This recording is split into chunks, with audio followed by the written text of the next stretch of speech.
Irmã Prioresa, muito obrigado por esta hospitalidade que Esse é um gosto para nós. o Carmelo de Santa Teresa de Coimbra nos proporciona. Sou também a irmã Olinda, que está connosco, e começava por perguntar aquilo que é a curiosidade de muitos daqueles que vão ver esta conversa que vamos aqui ter.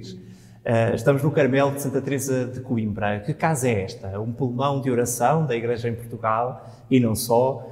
Que casa é esta? Esperamos, em primeiro lugar, que seja isso mesmo, que seja um pulmão de oração e, sobretudo, neste ano que estamos a viver e toda esta grande sinfonia de oração que o Santo Padre nos convida este ano a pôr em movimento, e esperamos verdadeiramente que esta casa seja uma casa que o faça. Como disse, somos o Carmelo de Santa Teresa, somos o mosteiro da Ordem do Carmelo Descalço. E, curiosamente, hoje, no dia que estamos a fazer esta gravação, faz 280 anos da inauguração deste mosteiro, da nossa casa. Portanto, também vieram num dia de festa. E há 280 anos que aqui há irmãs, ali com uma breve interrupção a seguir à República, mas que aqui há irmãs que, de facto, sentiram este apelo dentro de si profundo de uma vida à procura do rosto de Deus. Ao mesmo tempo que um anseio muito grande de fazer algo pelos outros e de o dar aos outros. Acho que é isso, sobretudo, que define a nossa vida de carmelitas descalças, todas, aquelas mais anónimas e aquelas que, por algum motivo, na providência de Deus, vieram até a ser mais conhecidas e a ter na própria Igreja outra missão.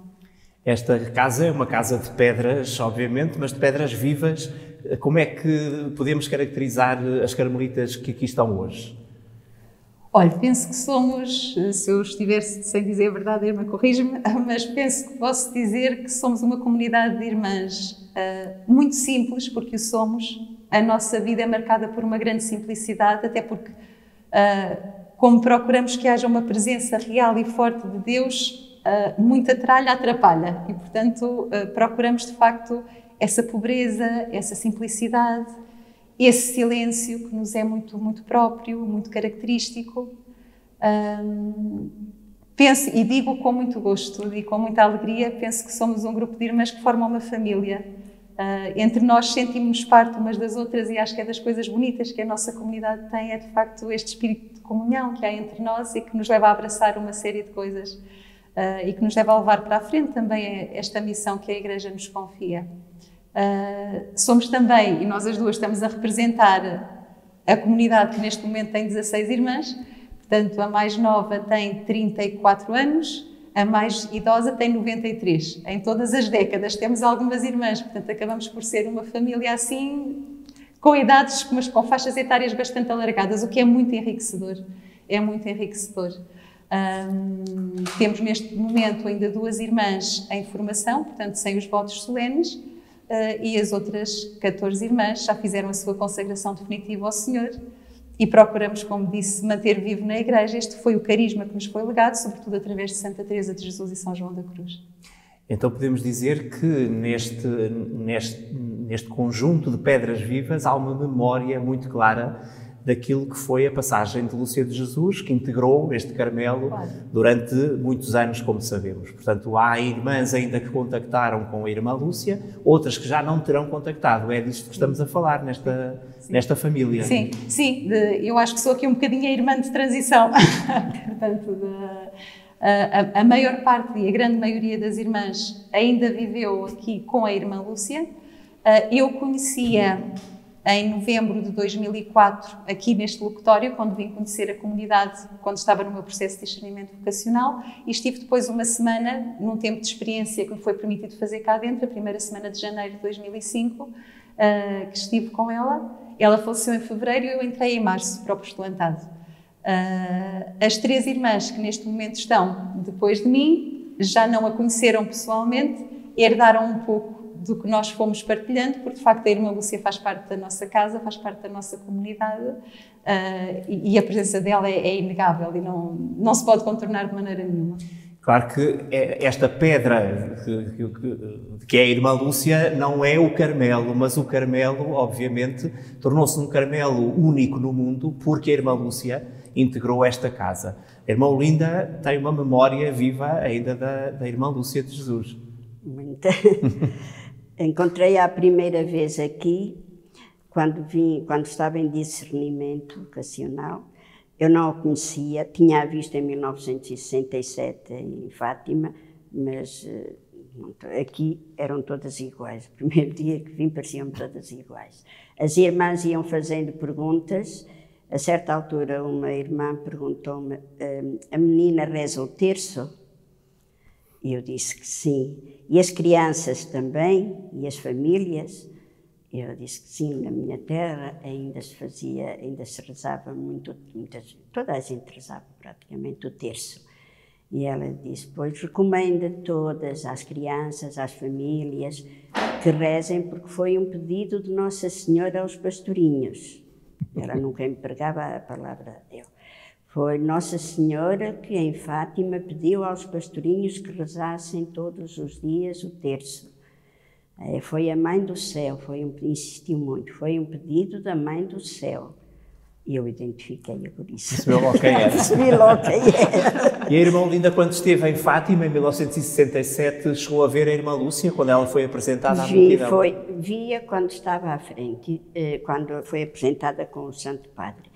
E depois, na ida, perdemos-nos, um grupo dela, perdemos-nos, e fomos andando num turbilhão que ia a certo...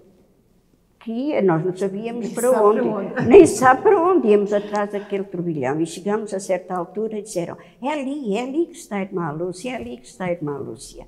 Mas para lá chegar, mas seguimos em frente, estava o carro parado e a irmã Lúcia estava à janela ao lado do condutor a dizer adeus a toda a gente. E nós dissemos: não deve ser esta. Deve ser a outra que está atrás com o rosto tapado. Era a Amada Maria de Cristo. E não se lhe via a cara. Não deve ser esta. Mas alguma disse: parece que era a mesma que estava no altar. Mas ficámos assim na dúvida se era ou não era, mas tínhamos lá ali mesmo ao pé do vidro. Ser muito próximo. Muito próximo. Quando chegamos à batalha já havia... pratos e canecas a vender com a fotografia dela. E eu então lá disse: olha, era esta mesmo. Era mesmo. Porque, na verdade, Portugal ouvia falar da irmã Lúcia, mas quase que não conhecia o seu rosto, porque a irmã Lúcia tinha estado afastada do país e depois, quando integrou novamente o nosso território, obviamente foi num mosteiro de clausura.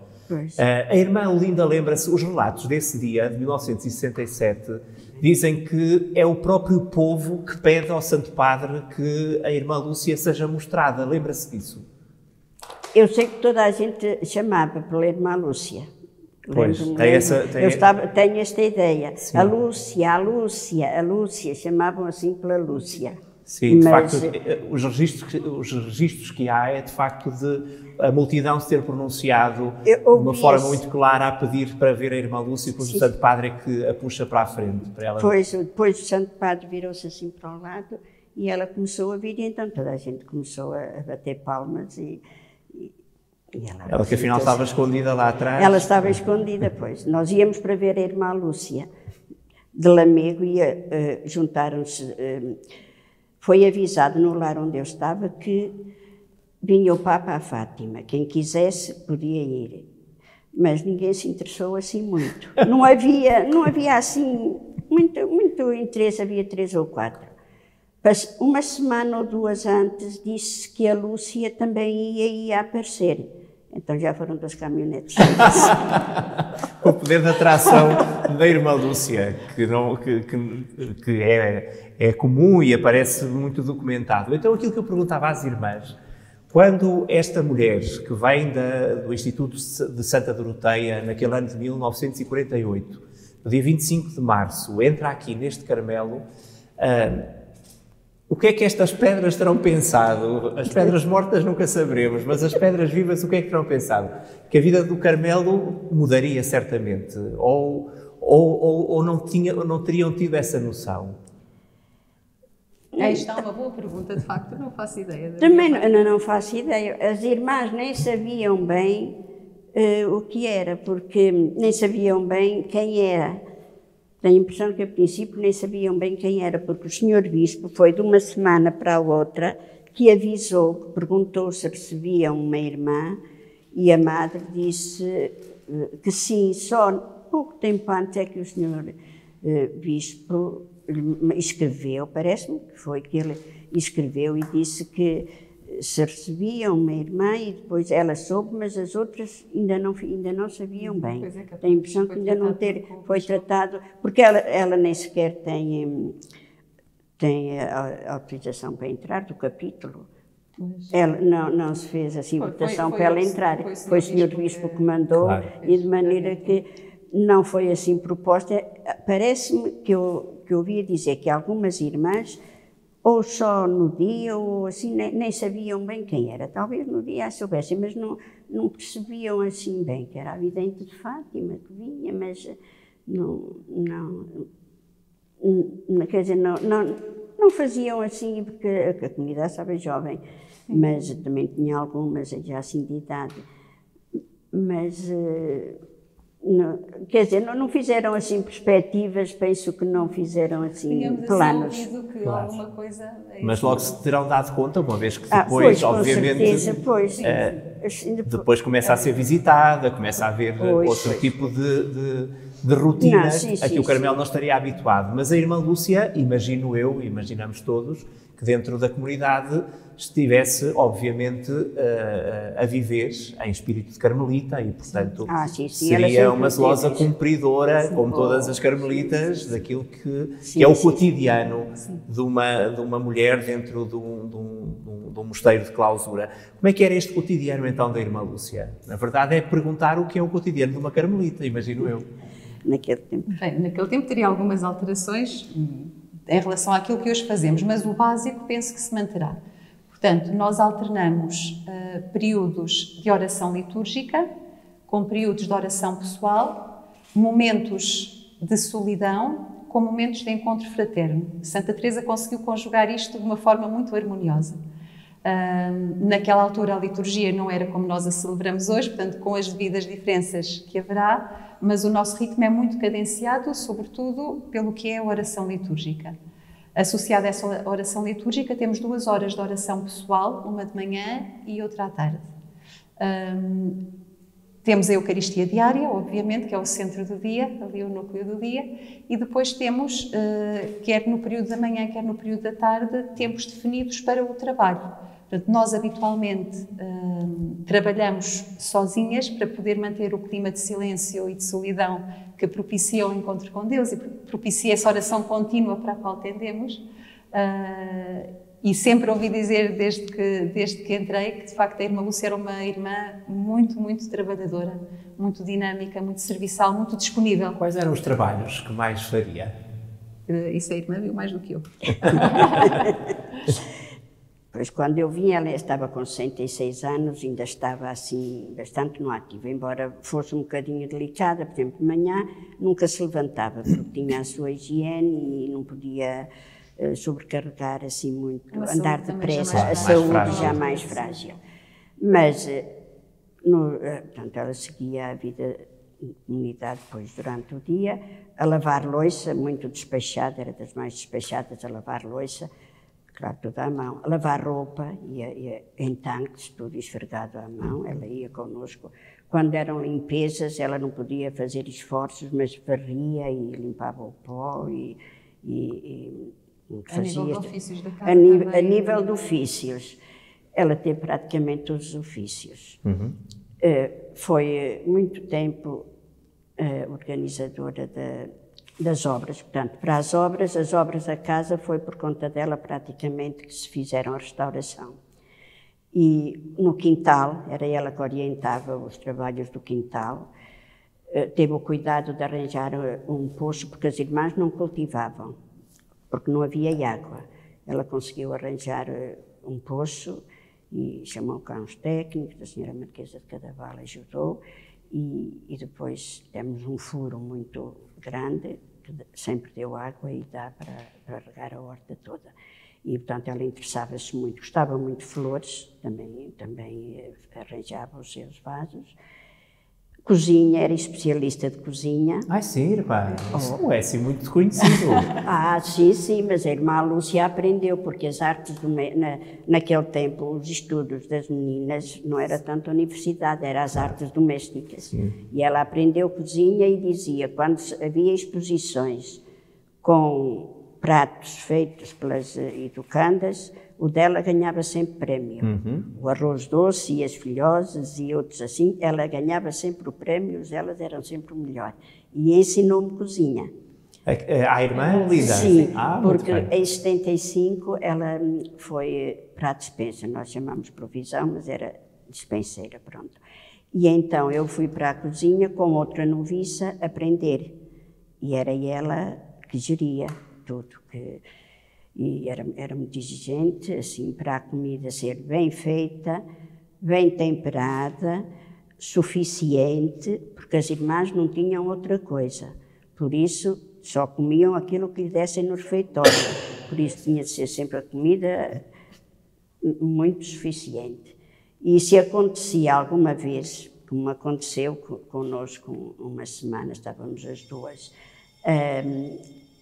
estávamos a estrelar ovos e 2 ou 3 estragaram-se. E de maneira que nós mandámos todos para o refeitório e comeram-os todos. E ela chegou à cozinha e disse, então, e as irmãs, já têm o vosso prato feito? Disse, não. Olha, estragaram, 2 ovos, espalharam-se e pronto. Disse, então, mas têm de comer alguma coisa. E foram, claro, nós habitualmente não comemos carne. Mas ela disse, não, então, mas sobrou carne, não sobrou, então vão comer carne. E foi chamar a prioresa e nós servimos bem de carne. Era muito, muito cuidadosa para nós e para dar aos outros também. Portanto, os preceitos não estavam ao serviço, ao contrário, não é? Não, ela era muito livre nisso, era um sentido de humanidade que, e mesmo se alguma irmã não tinha apetite, ela não tinha escrúpulos em mandar comprar aquilo que a irmã lhe apetecesse. E uma irmã gostava muito de uma coisa, não conseguia comer outra carne, comprava-se fígado, comprava-se carne que ela lhe apetecesse. Então qual seria o prato preferido da irmã Lúcia? Batatas fritas. Batatas, a última comida que ela... De fazer ou de comer? De comer e de fazer, e também de fazer. No dia de festa era filetes de pescada fritos e batatas fritas. Eram os pratos de festa. E pãezinhos de leite e arroz doce.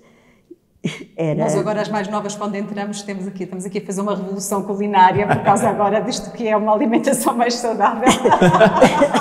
mas ao menos em honra da irmã Lúcia, as batatas fritas têm que aparecer. Sim.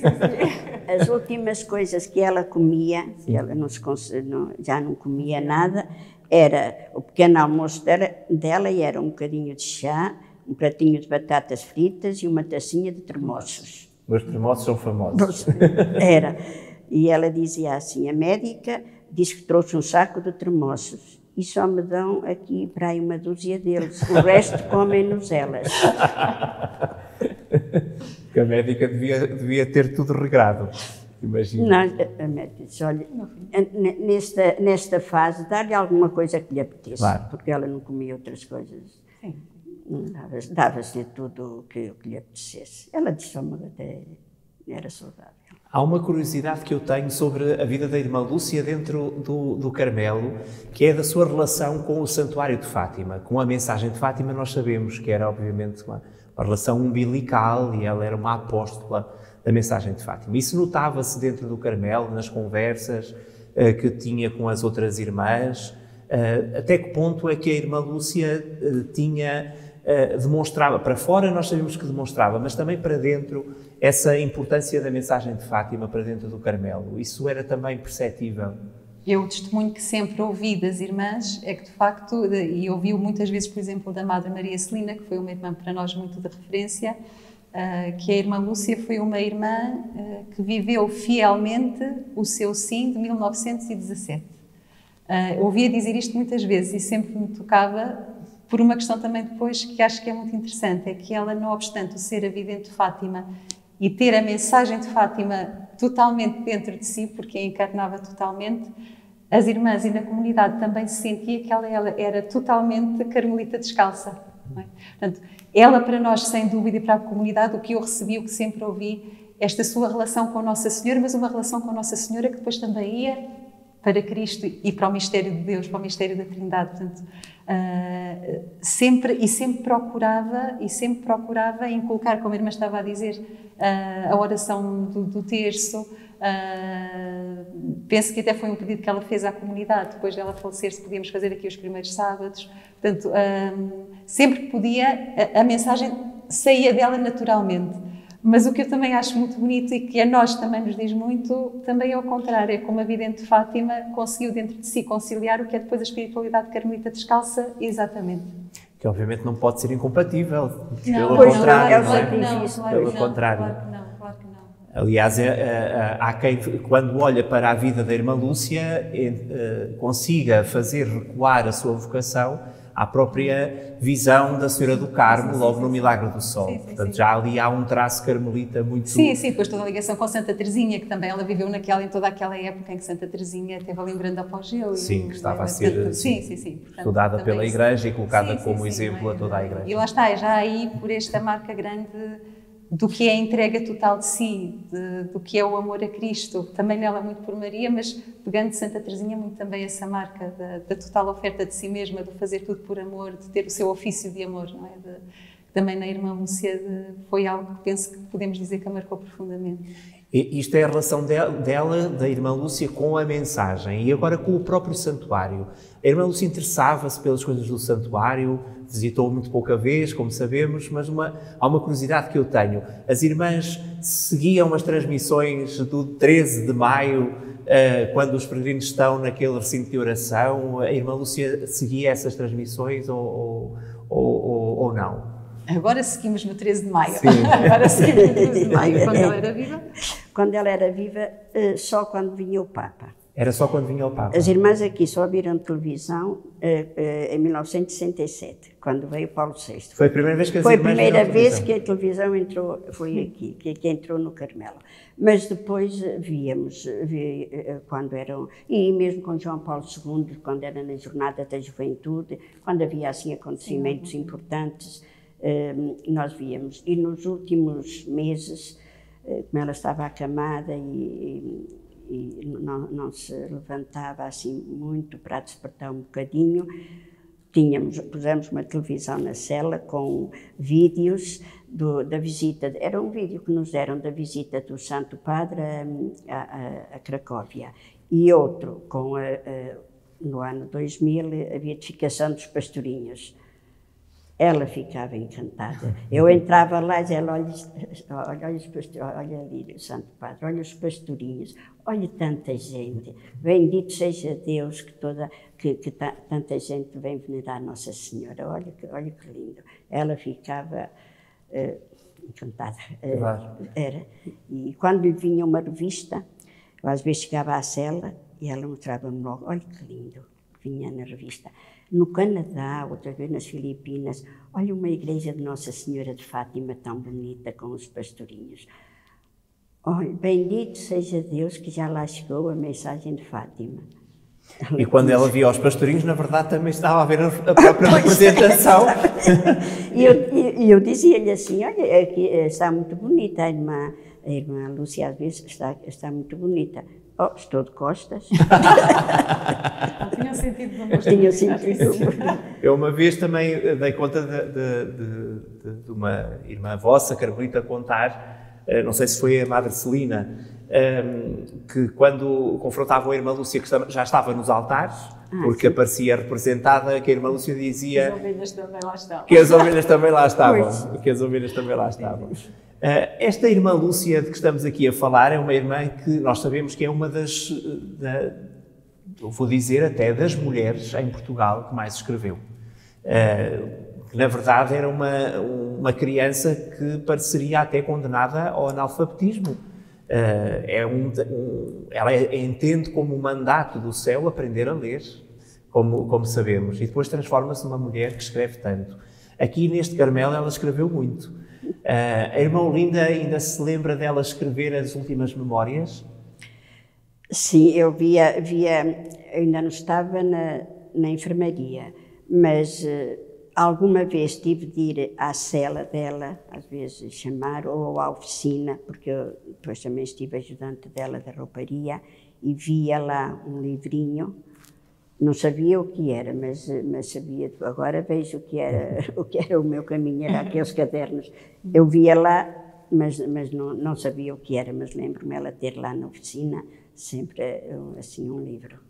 E a questão das cartas a que ela respondia também, imagino? Sim, isso ela escolhia as que respondia e os últimos tempos passava sempre, quando eu fui para a enfermaria, ela todos os tempos livres tinha as suas horas de descanso e passava a secretária, isso já na cela, com uma máquina muito boa, e ela escrevia,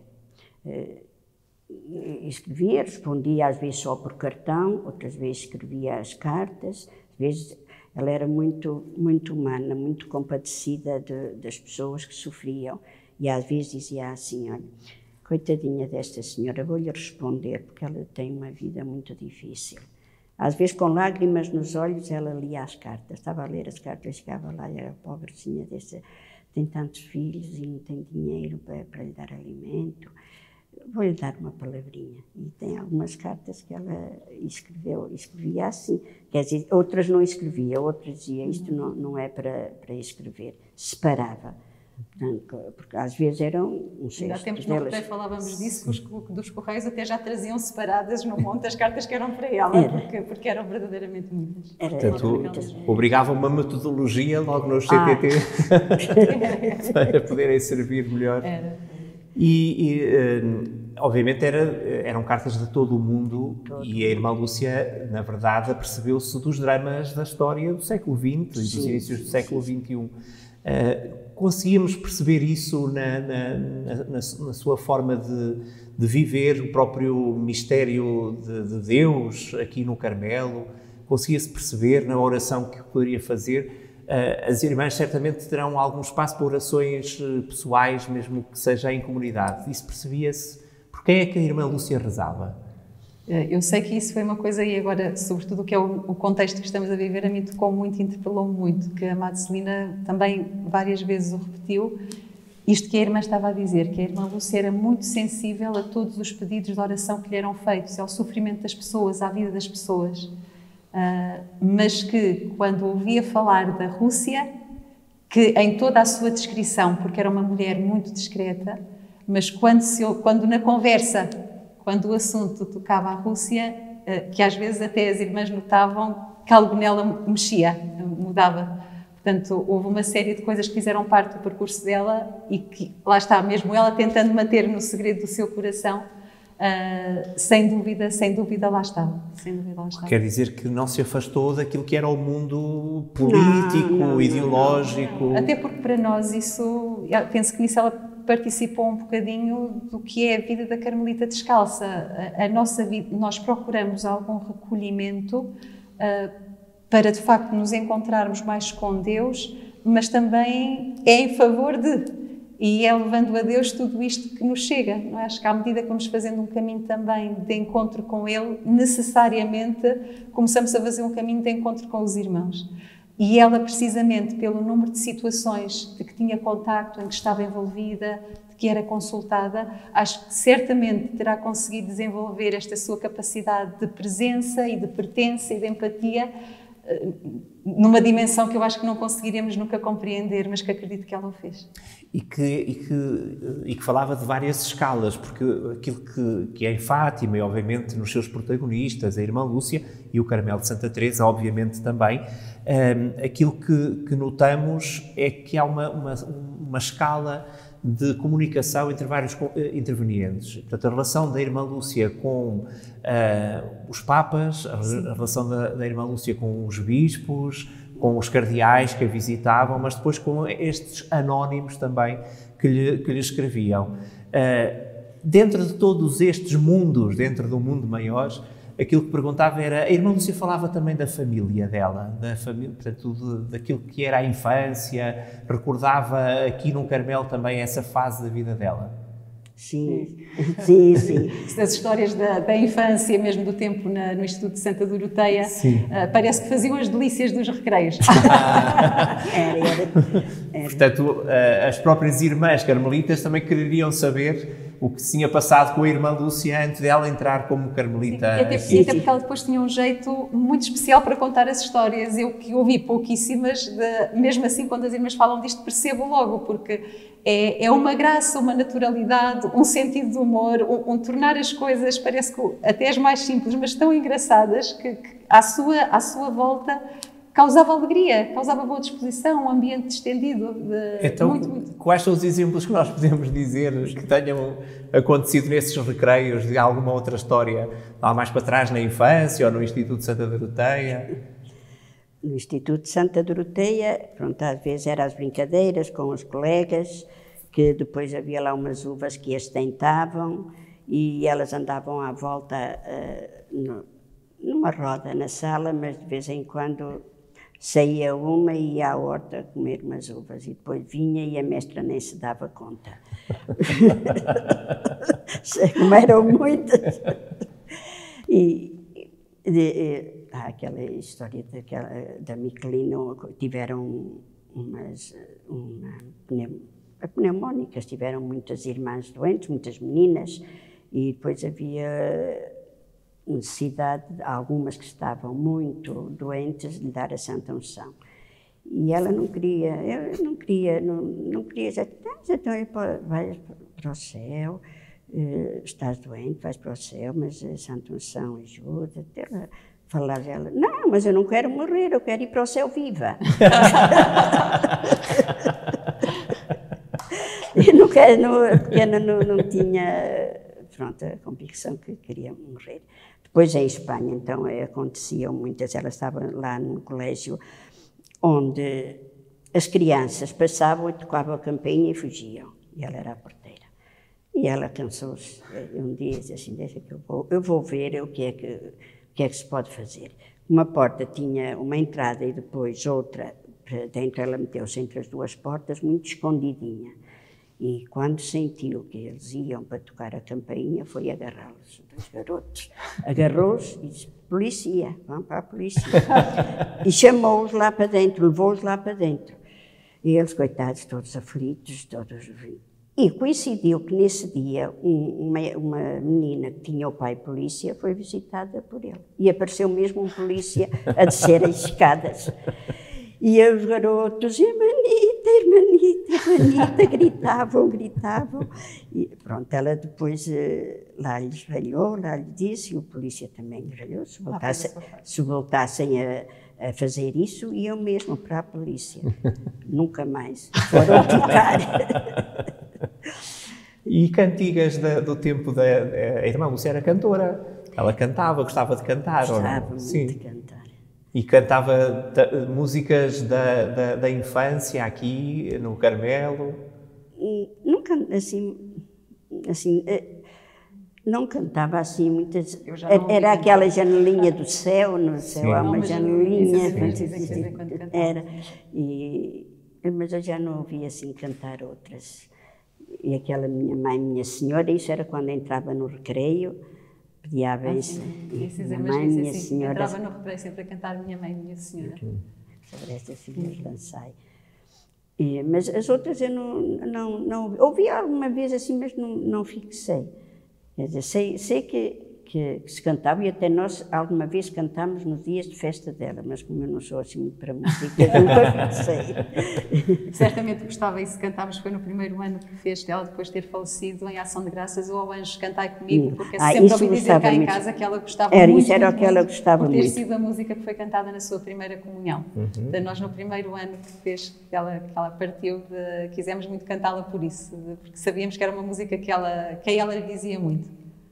Esta relação que o Carmelo estabeleceu com a Lúcia, que foi obviamente um membro desta casa, ficou quebrada no dia em que o corpo da irmã Lúcia sai para depois ir para o Santuário de Fátima? Gostamos muito, mas... Como é que foi esse dia? Olha, esse dia foi... se nós seguimos, portanto, a Madre Celina com uma das irmãs externas, puderam acompanhá-la, nós ficámos cá, nesse dia seguimos tudo pela televisão. Choveu muito todo dia. Choveu muito. A irmã Lúcia era muito amiga d'água. Sim, mas nós acompanhámos muito, custou-nos muito, fomos nós que, quando foi para ela sair, as irmãs que podiam ajudaram a levar o caixão. Foi assim um momento que ficou muito, muito marcado na nossa comunidade, porque íamos com o caixão desde o coro baixo até aqui à porta regular. E estava o Padre Pedro Ferreira, que era o nosso confessor, era também o Padre Provincial na altura, e dava-nos a bênção para aquilo que ele sabia que era um desprendimento grande e uma missão que Deus nos continuava a confiar a nós. Mas o facto dela ter ido, ainda que nos tivesse custado, a casa está cheia dela, a cela dela continua a ser ali um pequenino santuário que temos e onde vamos rezar. A sepultura onde ela esteve sepultada, que agora contém os restos mortais da Madre Celina, é um sítio onde vamos rezar, portanto, e pelas duas. Portanto, é verdade que houve aqui um corte, e que foi um corte que fará sentido, não é? Mas, ao mesmo tempo, há uma pertença dela aqui e que isso ninguém nos pode tirar, digamos assim, porque está nas irmãs que com ela conviveram, está no que é a nossa própria essência como Carmelo de Coimbra, quer queiramos, quer não, ela constitui-nos. Esse pequeno santuário que há bocadinho descrevia, a cela, foi o lugar de vivência de Lúcia de Jesus nos últimos tempos, imagino. Sim. Ela desde que passou para a comunidade, ela na comunidade teve uma cela no noviciado e depois teve aquela cela na comunidade, mas permaneceu sempre ali. Sempre ali. Sim. A irmã Linda frequentou muito essa cela nos últimos tempos. Dia e de noite. Porque cuidou da irmã Lúcia como enfermeira, certo? Sim, eu fui destinada para a enfermaria em 1997. Estive até à morte dela. Ela ainda estava um bocadinho autónoma, mas ela até 97 ela ainda estava autónoma praticamente, mas depois ela teve uma ruptura muscular numa perna e ficou a usar bengala e já tínhamos medo assim do equilíbrio, de maneira que já se ajudava mais assim, para a higiene, para tudo, a limpeza da cela, porque ela limpava a cela, quando eu fui ainda. Havia uma irmã que lhe limpava, mas ela... Dava depois o seu jeito. Dava o seu jeito. Não sei se ali naquele canto não há pó. Ela era muito arrumadinha e muito esmerada em limpezas. E então eu, ajudava em tudo que uma minha irmã precisa. Gostava muito de ir para a horta e a médica também mandava caminhar.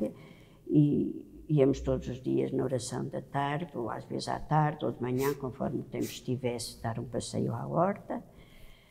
Às vezes, mais tarde, já ia em cadeira de rodas, nos últimos anos já ia em cadeira de rodas. Ia sempre a falar de Fátima, quase sempre. Nós dizíamos que íamos a Fátima, porque é uma imagem, aquela imagem branca, de uma Coração Imaculado de Maria que está ao fundo da quinta. Vamos a Fátima. E ela sempre dizia, vamos rezar pelo Santo Padre, pela Igreja, pela união das igrejas, pelos sacerdotes, dava assim muitas intenções, pelas vocações. Nós todos pedimos vocações, mas agora os casais, ela dizia, os matrimónios, têm poucos filhos. E todos querem vocações sacerdotais e religiosas, não sei como é que o Espírito Santo há de fazer. Mas também uma preocupação grande pela vida de família, um amor muito grande pela vida de família. Sim, e rezava por todos os... pelas pessoas que pediam orações, chegávamos junto de Nossa Senhora, rezávamos uma salve, uma Ave Maria, um Pai Nosso. E a família, refere-se à família dela. Não. Mesmo a nível do que é as famílias, quer dizer, o rezar, sim, pelas famílias. Pois, a família no mundo, que ela já ela já se tinha percebido, porque ela recebia muitas cartas e ela dizia, desde que Portugal aprovou o divórcio, as coisas vão estar cada vez piores.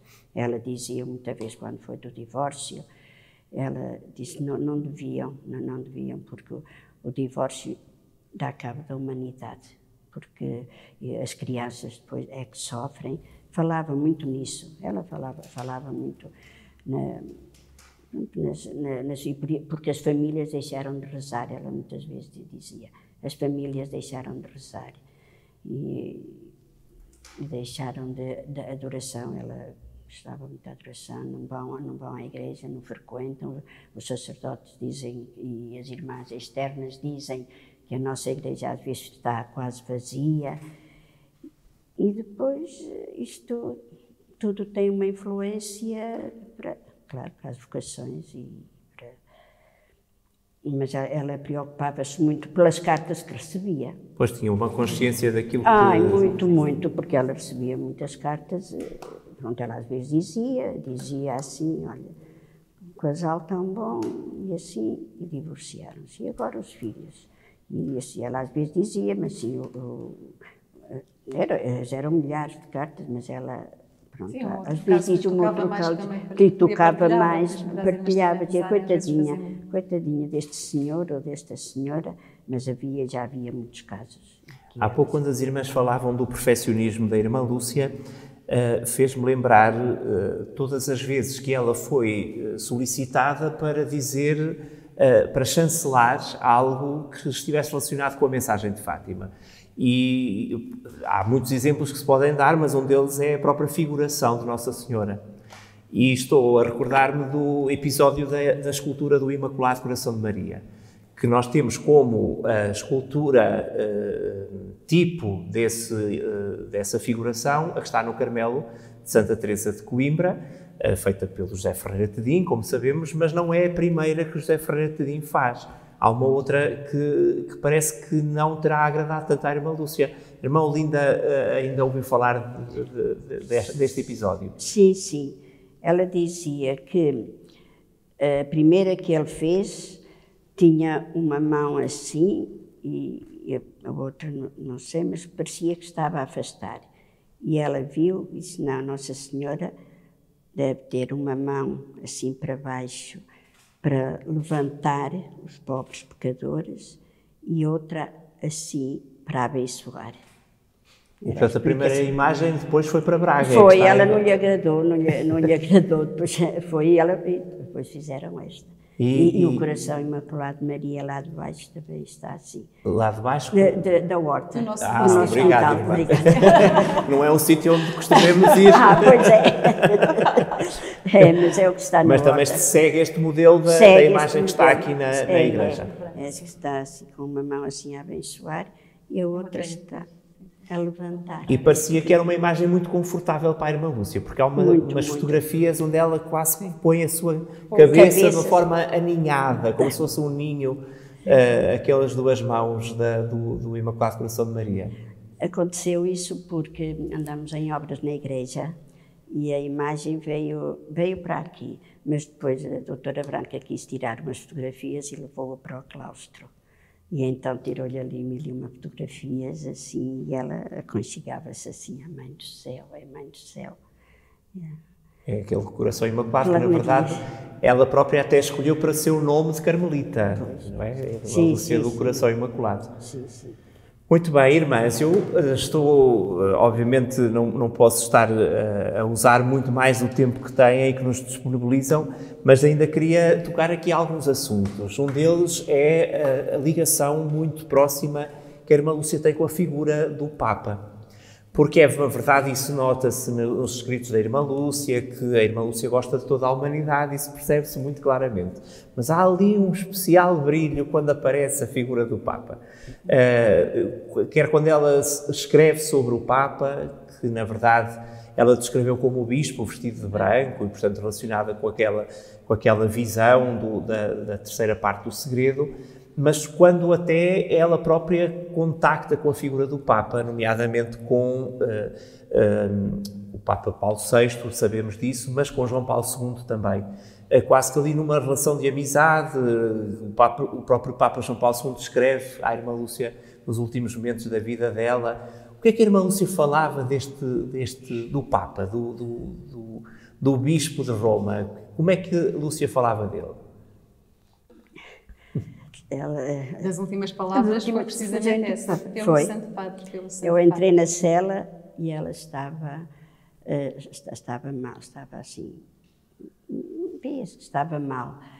E eu disse, está a sofrer muito, irmã Lúcia? E ela disse, sim, ofereço pelo Santo Padre. Não, e eu disse, o Santo Padre também está no hospital, também está doente. Ofereço por ele, pelo Santo Padre, pelo Santo Padre, pelo Santo Padre. Foi das últimas palavras que disse. Mas ela gostava muito do Papa, ela gostava muito de todos. E sobretudo o sentido de fé. O sentido de fé. É ele o nosso pai na fé. Ela gostava muito, tinha muito atencioso, escreve, mandava-lhe muitas recordações. Ela tinha um afeto quando via na televisão, até quando via numa revista, ela parece que vibrava. Os olhos deviam brilhar mais forte, certamente. Era. Aquilo que agora perguntava, assim para terminarmos, era o Carmelo de Coimbra, obviamente, tem uma responsabilidade com esta figura da Irmã Lúcia. Uma mulher que viveu aqui. O Carmelo sente-se também prolongador daquilo que era a missão de Lúcia de Jesus, quer como carmelita, obviamente, mas também na sua relação com o mundo, nesta relação que torna este Carmelo único no mundo. Sente-se isso ainda? Faz parte daquilo que é a missão desta casa? Sim, claro que sim, tem que ser. Tem que ser. E acho que essa é a expressão própria. É uma missão desta casa. Pelo menos nós vivemos muito assim. Vindo para o Carmelo de Santa Teresa à procura do que é de facto a espiritualidade carmelita, aqui encontramos um presente que Deus também nos deu na pessoa e na figura da Irmã Lúcia, que também notamos que é algo que no nosso servir à Igreja tem que estar presente, porque de facto ela é uma figura incontornável da vida da Igreja. E pela quantidade de pessoas que continuam a vir cá e continuam a pedir orações e continuam a pedir a intercessão da Irmã Lúcia, pelo próprio trabalho do seu processo de edificação e canonização, que nos exige uma série de coisas. Claro que, e penso que aí posso dizer da parte de todas as irmãs, e verdadeiramente com muito carinho e com um sentido de coração e de pertença à comunidade e de amor também à Irmã Lúcia e a tudo o que está relacionado com a mensagem de Fátima, e esta grande missão que Deus pôs nas nossas mãos, repartida, mas nas mãos de nós todas. Claro que o Carmelo de Coimbra também está muito presente. E não resisto a fazer-lhe uma pergunta que ainda me leva um bocadinho atrás. A Irmã Lúcia, obviamente sendo uma figura incontornável do mundo contemporâneo, e sendo um mundo contemporâneo tão complexo, como sabemos, é também uma figura controversa. Pessoas que acham que a Irmã Lúcia foi trocada, como sabemos, portanto, este tipo de mitografias que existem. A Irmã Lúcia percebeu-se deste género de olhar sobre Fátima e sobre ela própria? Sim. Sim. Ela sabia que havia pessoas, quem não quiser acreditar, que não acredite. Mesmo assim, alguma correspondência, assim, digamos, menos simpática, precisamente, que houve pelo que uma outra irmã partilha, que ela dizia, pronto, não se faz caso. Não se faz caso, mas lia cartas mesmo que até chamavam mentirosas. Ela dizia, mas isso desde a primeira hora. Rezas por essas